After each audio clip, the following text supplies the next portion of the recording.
সব প্রতীক্ষার অবসান ঘটিয়ে অবশেষে দেশের আকাশে দেখা মিলেছে পবিত্র জিলহজ মাসের চাঁদ। আর এর মাধ্যমেই শুরু হয়ে গেল ত্যাগ ও ভালোবাসার মহিমান্বিত উৎসব পবিত্র ঈদুল আজহার কাউন্টডাউন। আগামী ২৮ মে সারা দেশে উদযাপিত হবে মুসলমানদের অন্যতম বড় এই ধর্মীয় উৎসব। সোমবার সন্ধ্যায় জাতীয় চাঁদ দেখা কমিটির সভা শেষে আনুষ্ঠানিকভাবে এই ঘোষণা দেয়া হয়েছে।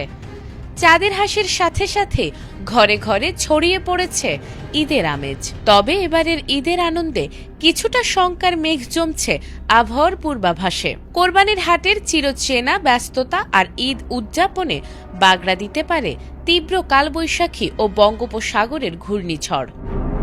ভিত্তিক তথ্য অনুযায়ী মে মাসের এই সময়ে সবচেয়ে বেশি বৃষ্টিতে ভাসতে পারে সিলেট বিভাগ। এছাড়া ময়মনসিংহ, চট্টগ্রাম, রংপুর ও ঢাকা বিভাগেও ভারী বৃষ্টির সম্ভাবনা রয়েছে। বৃষ্টি ও ঝড়ো হাওয়ার তীব্রতা কম থাকবে, বরিশালে বৃষ্টি ও বজ্রঝড় আঘাত হানতে পারে।